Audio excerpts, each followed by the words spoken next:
Hello YouTube, welcome once again. আজকের ভিডিওর topic হচ্ছে কিভাবে আমরা কপার ক্লেডবোর্ড দিয়ে পিসিবি তৈরি করব। সো আজকের ভিডিওটা যদি আপনারা না টেনে শেষ পর্যন্ত দেখেন তাহলে আপনারা বুঝতে পারবেন কিভাবে কপার ক্লেডবোর্ড দিয়ে বাসায় বসেই খুব সহজে পিসিবি তৈরি করতে হয়। মূলত পিসিবি তৈরি করার জন্য দুইটা মেথড আছে, একটা হচ্ছে স্ক্রিন প্রিন্টিং এবং অন্যটি হচ্ছে toner transfer method. So viewers, যদি আমাদের পিসিবি বানাতে হয় তাহলে সবার আগে লাগবে হচ্ছে একটি কপার ক্লেডবোর্ড।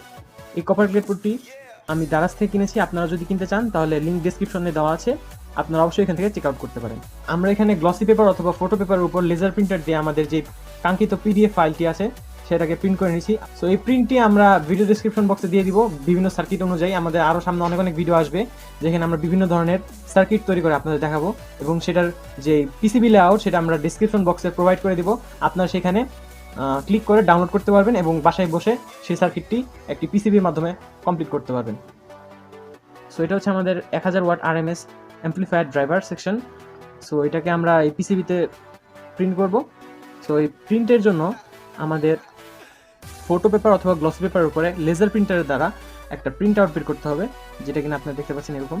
আর ভবিষ্যতে আমরা এরকম অনেক সার্কিট নিয়ে আপনাদের সামনে হাজির হব, তাই অবশ্যই আমার চ্যানেলটা সাবস্ক্রাইব করে রাখবেন। এবং আমরা অ্যাম্পলিফায়ার রিলেটেড, তারপর হচ্ছে ইলেকট্রনিক্সের বিভিন্ন বিষয়বস্তু নিয়ে আপনাদের সামনে নতুন নলেজেবল ভিডিও আনবো, এবং পরবর্তী ভিডিওগুলোতে আমরা আপনাদের সাথে এরকম পিডিএফ ফাইলগুলো যেগুলো রয়েছে সেগুলো শেয়ার করব। আপনারা ডিসক্রিপশন বক্স থেকে ডাউনলোড করে দেন আপনারা হচ্ছে প্রিন্ট করে নেবেন। সো আপনারা তারপরে যদি বাসায় পিসিবি তৈরি করতে চান তাহলে ভিডিওতে দেখানো মেথডটি ফলো করে আপনারা বাসায় পিসিবি তৈরি করতে পারবেন। সো ভিউয়ার্স, আগে থেকে একটি ওয়ার্নিং দিয়ে রাখি, আমাদের দেওয়া পিডিএফ ফাইল দিয়ে আপনারা যদি এডুকেশনাল পারপাস দুই একটা পিসিবি তৈরি করতে চান তাহলে ঠিক আছে, বাট আপনারা এটাতে কমার্শিয়াল কাজে কোনো ব্যবহার করতে পারবেন না এই টেকনিক। সো সেটার সম্পর্কে অবশ্যই অবগত থাকবেন। তো এখন আমরা যেটা করবো সেটা হচ্ছে আমাদের এই প্রিন্ট আউট যেটা রয়েছে এটাকে আমরা কেচি দিয়ে কেটে নিব। কেটে নিয়ে দেন হচ্ছে এখানে আমরা বসাবো। দেন হচ্ছে আয়রন দিয়ে এটাকে হিট দিলেই এই যে ডিজাইনটা রয়েছে এটা কপার ক্লেড বোর্ডে এসে যাবে। তবে তার আগে আমাদের যে কপার ক্লেড বোর্ডটি রয়েছে আপনারা দেখতে পাচ্ছেন, সো আমরা জানি যদি তামা অক্সিজেনের সংস্পর্শে আসে এটার উপর এক প্রকার অক্সাইড পড়ে যায়। আপনারা দেখতে পাচ্ছেন যে একটু ময়লা টাইপের। সো এটাকে ক্লিন করার জন্য আমরা এখানে একটা স্টিল উল ব্যবহার করব। হালকা একদম আলতো হাতে এই স্টিল উল দিয়ে এটাকে কপার ক্লেড বোর্ডটাকে ঘষে নিতে হবে। সো আমি এই পর্যায়ে ভিডিওটি একটু ফাস্ট ফরওয়ার্ড করে দিচ্ছি।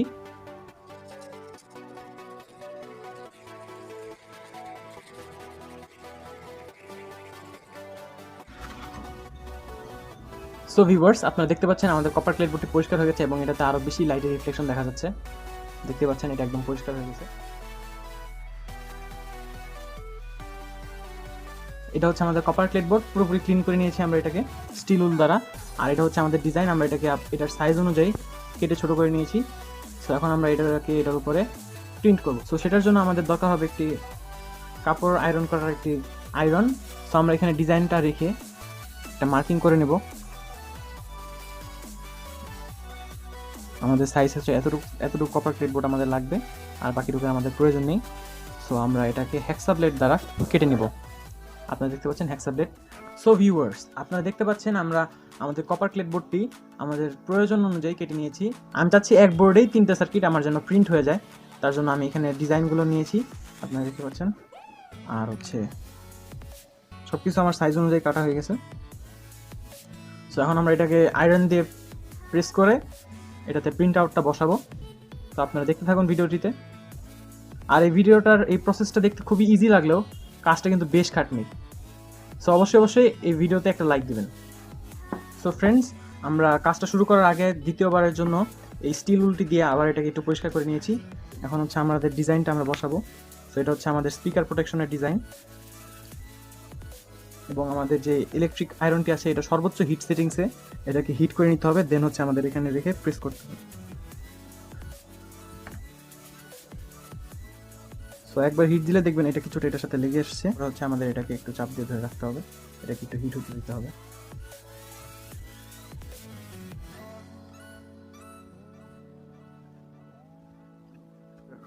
সো এখানে পাশাপাশি আমি বাকি যে দুটো ডিজাইন আছে এই দুটো ডিজাইনও আমি এখানে অ্যাটাচ করে নেব। সো আমার যে 3টা ডিজাইন আছে এই 3টা ডিজাইন আমি এখানে প্রেস করে নিয়েছি। এখন আমরা এটাকে ভালো মতো হিট করব 5 থেকে 7 মিনিট। এটাকে আয়রন করতে থাকবো যাতে এটা পুরোপুরি আমাদের কপার ক্লেড বোর্ডে ট্রান্সফার হয়ে যায় টোনারটা। সো ভিউয়ার্স, আপনারা দেখতে পাচ্ছেন আমাদের যে কপার ক্লেড বোর্ডের সাথে ডিজাইনটি খুব ভালোভাবে লেগে গেছে। আর এটাকে আমরা আয়রন করতেছি প্রায় 4 মিনিট ধরে। সো ভিউয়ার্স, আমাদের আয়রন করা শেষ। এখন আমরা এটাকে 10 থেকে 15 মিনিটের জন্য এক জায়গায় রেস্টে রেখে দেবো এবং এটাকে ঠান্ডা হওয়ার সময় দিব। সো ততক্ষণ আমরা ইচিং করার জন্য আমাদের যে ফেরিক ক্লোরাইড এবং পানি মিক্স করতে হবে সেটা আমরা করে নিচ্ছি। সো ভিউয়ার্স, আমরা এখন একটা প্লাস্টিকের বাটি নিচ্ছি।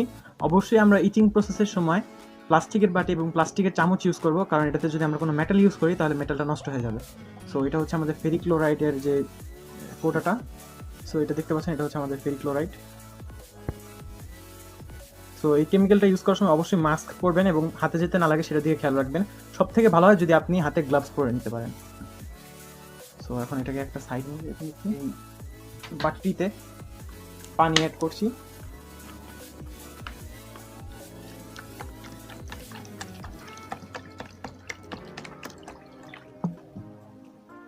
সো আপনারা দেখতে পাচ্ছেন আমাদের পানির পরিমাণটা হচ্ছে এতটুকু,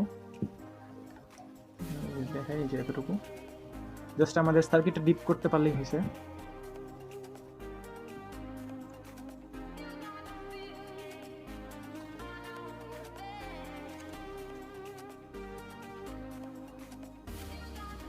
আমরা এখানে মোটামুটি 2 থেকে 3 টেবিল চামচের মতো অ্যাড করে দিব। মিক্স করে ভালো হবে।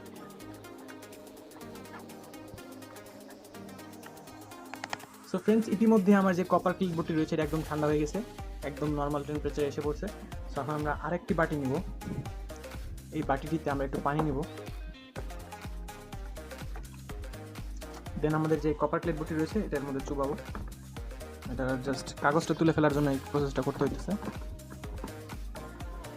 এটাকে একটু ভিজতে দিব।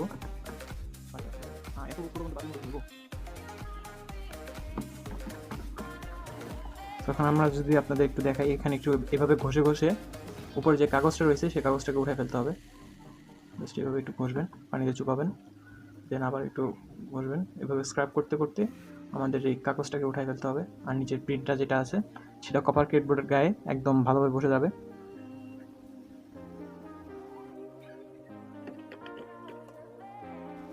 সো এই যে দেখতে পাচ্ছেন ভিউয়ার্স, এই যে আমাদের এইটা হচ্ছে সার্কিটের প্রিন্ট। সো আমরা এইভাবে করে পুরো সার্কিটটাকে ক্লিন আপ করে নেব। সো ফিরছি ক্লিন আপ করার পর। সো ফ্রেন্ডস, আমাদের যে কাগজটা ছিল সেটা আমরা উঠাই ফেলছি এখানে। আর খুবই সাবধানতার সাথে এটা উঠাইতে হবে। হাতের যদি নখ থাকে, নখ দিয়ে কোনোভাবেই আঁচড় দেওয়া যাবে না। সো এখন আমাদের কাগজটা ওঠানো শেষ। আর আপনারা দেখতে পাচ্ছেন কতটা প্রফেশনালি এটার উপরে বসে গেছে। ইচিং প্রসেস করব।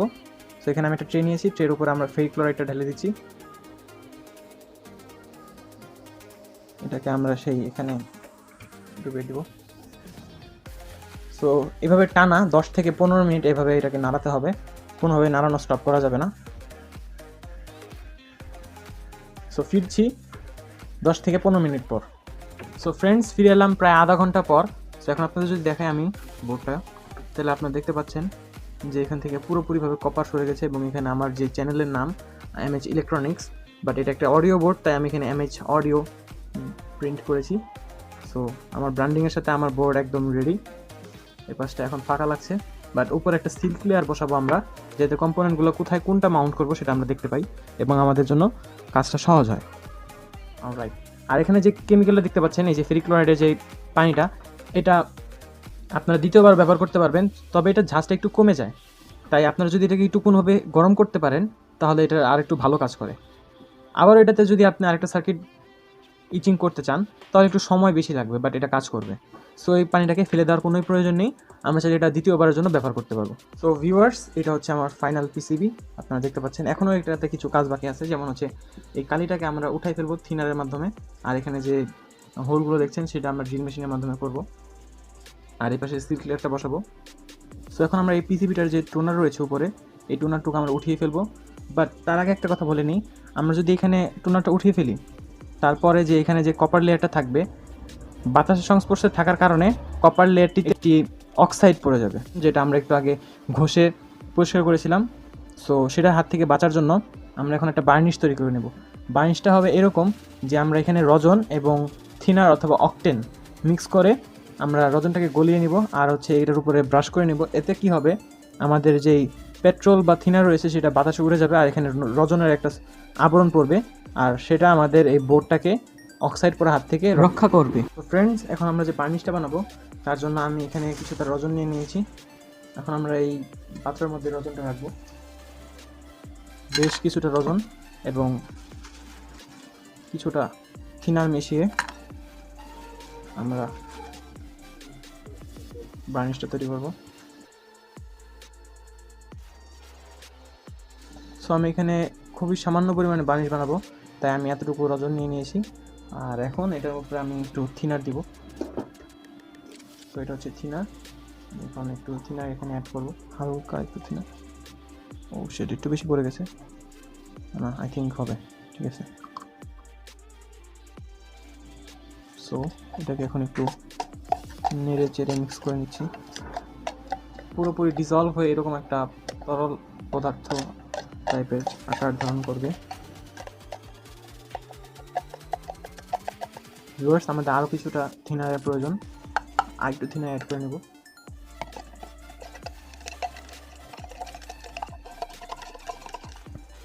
সো গাইস, আমার যে বার্নিশটা সেটাও মোটামুটি রেডি। এখন আমরা এখানে একটু টিস্যু পেপারের মধ্যে একটু থিনার নিয়ে আমরা জাস্ট এই টোনারটাকে তুলে ফেলবো। এখন আমরা এখান থেকে এটাকে ঘষে ঘষে তুলে ফেলবো।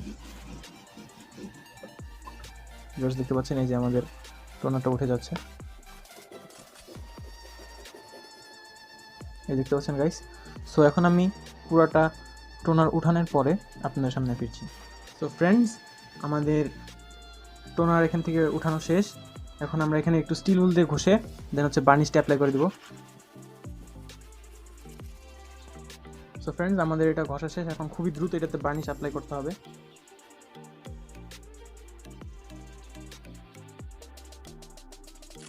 আমাদের এখানে বার্নিশও লাগানো হয়ে গেছে। এটা একটু শুকাইতে সময় নেবে। শুকানোর পরে আমরা এখানে ড্রিল করে নেব। এই যে এখানে ফোঁটাগুলো দেওয়া আছে, এখানে আমরা ড্রিল করে নিলে আমাদের সার্কিট বোর্ডটি পুরোপুরি কমপ্লিট হয়ে যাবে। তার আগে আমরা এখানে একটি সিল্ক ক্লিয়ার উপরে যে লেয়ারটা রয়েছে সেই সিল্ক ক্লিয়ারটি এখানে বসাবো। সো ফ্রেন্ডস, এখন আমরা এটাকে পুরোপুরি ড্রিল করে নিব।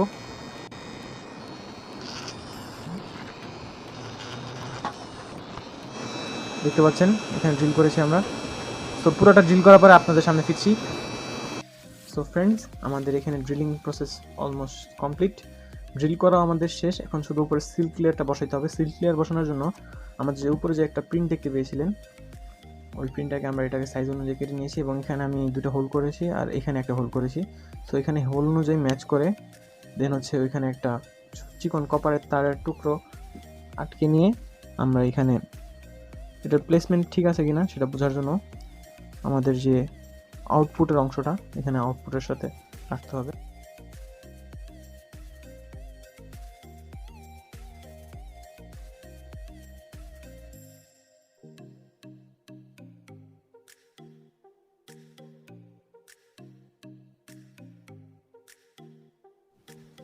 সো ফ্রেন্ডস, আমার উপরে সিল্ক ক্লিয়ার যেটা আছে সেটা প্রেস করা শেষ। এখন আমি সেটা আগের পদ্ধতিতে একটু ভিজিয়ে দেন হচ্ছে এটা তুলে নিব। অলরাইট ভিউয়ার্স, সো এখন দেখতে পাচ্ছেন আমার যে কালো প্রিন্ট ছিল টোনার, সেটা এই বোর্ডে বসার পরে কেমন জানি সাদা সাদা লাগছে এবং দেখতে খুব বাজে লাগতেছে। সো এটার সমাধান হচ্ছে ভেজিটেবল অয়েল একটুখানি টিস্যুতে নিয়ে দেন হচ্ছে আমরা এটার উপরে ব্রাশ করে দেবো। আর এই দেখেন ম্যাজিক, এটা কালো হয়ে গেছে আর এই প্রিন্ট কালোই থাকবে আর কখনো সাদা হবে না। সো এইভাবে আমরা আরও বাকি দুই পাশে করে নেব। পিসিবির কোয়ালিটি আপনারা দেখতে পাচ্ছেন বেশ ভালো, প্রত্যেকটা জিনিসে একদম ডিটেইলড হয়েছে। ড্রিলিংটাও মোটামুটি ভালোই হয়েছে, যদিও আমার বিট একটা ভেঙে গেছে। আর আপনারা উপরে ডাক শুনে বুঝতে পারছেন যে আমি অনেক রাত্রে ভিডিওটা শ্যুট করতেছি, তাই এখন এই মুহূর্তে অন্য একটা বিট জোগাড় করাও কষ্টসাধ্য, ইম্পসিবল বলা যায়। সো এখানে আমি বাকি পার্টটা আর আপনাদের দেখালাম না, আপনারা যত দেখলেন যে এখানে কীভাবে উপরে সিল ক্লিয়ার বসাতে হয়। আশা করি বাকিগুলো আপনারা পারবেন। পরবর্তী ভিডিওতে আমরা এই বোর্ডটিকে সম্পূর্ণ কমপ্লিট করব, অর্থাৎ কম্পোনেন্ট এবং যত ধরনের সোল্ডারিং রয়েছে সব কিছু কমপ্লিট করব আর এটার কানেকশন সব কিছু সম্পর্কে বিস্তারিত আলোচনা করব। সো আজকে এই পর্যন্তই। আজকের ভিডিওতে আমি দেখাইতে চাইছি মূলত কিভাবে কপার ক্লেড বোর্ড দিয়ে পিসিবি তৈরি করতে হয়। যদি আপনাদের কাছে ভিডিওটা ভালো লাগে থাকে এবং ইনফরমেটিভ মনে হয়ে থাকে তাহলে অবশ্যই একটা লাইক দেবেন, আমার চ্যানেলটা সাবস্ক্রাইব করবেন, কারণ সামনে আরও দেখানোর জন্য অনেক কিছু বাকি আছে। So till then, take care, আসসালামু আলাইকুম। love me. Tell me pretty lies, look me in the face. Tell me that you love me, even if it's fake.